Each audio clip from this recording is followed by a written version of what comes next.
Good morning, dear student. Today I will discuss to you class 10th biology chapter 8, how do organisms reproduce.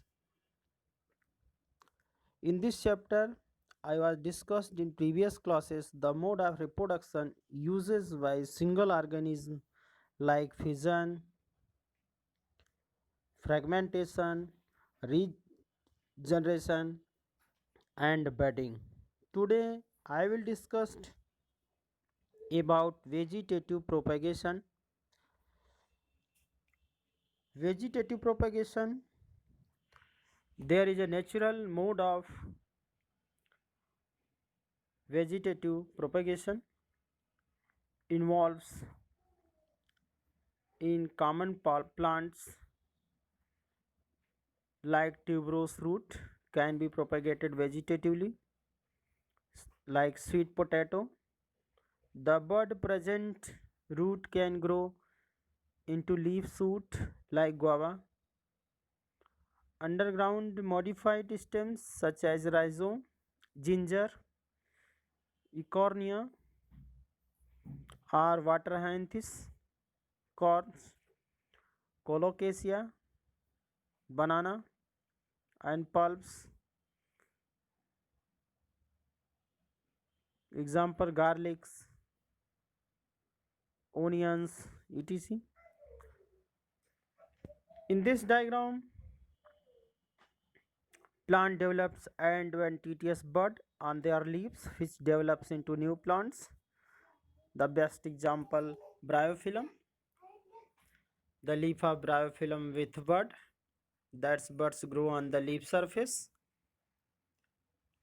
There are many plants in which plants like root, stem and leaves develops into new plants under appropriate conditions.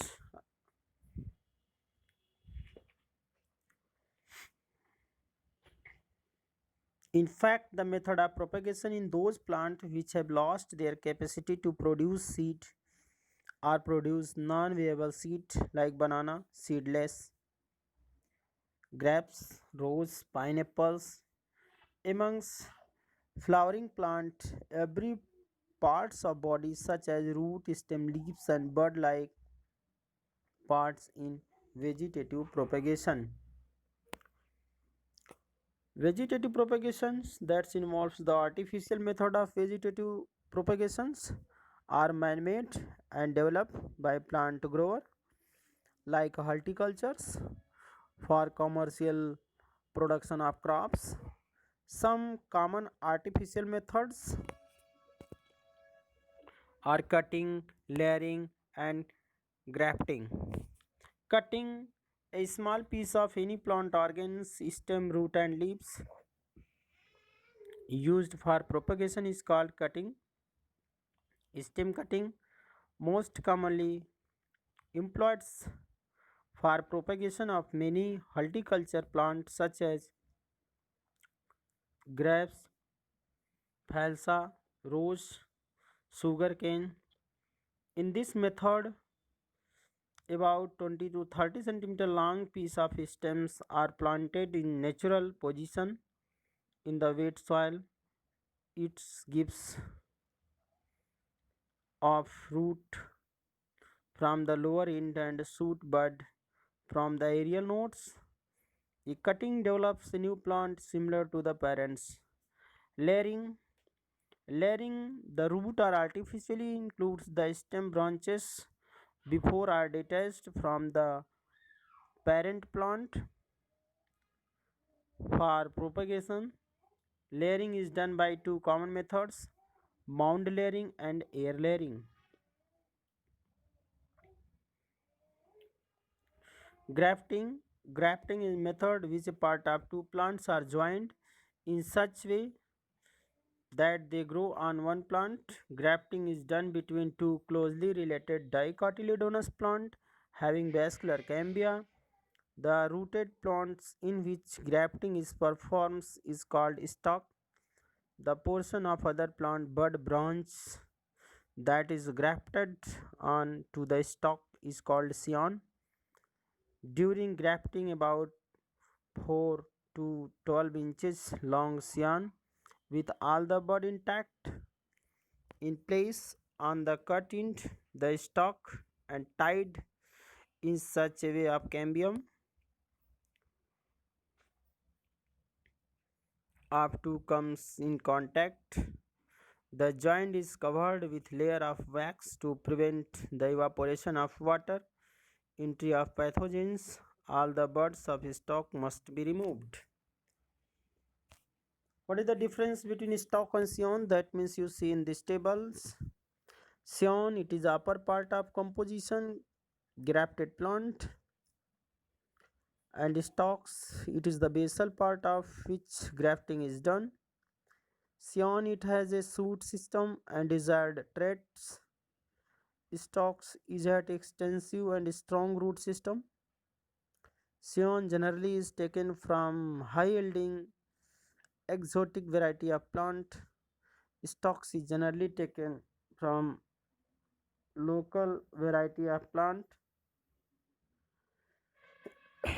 which is suitable for growth under the local condition.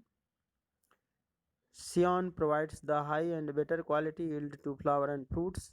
Stalks provides good anchorage and adequate water and minerals to composite plant.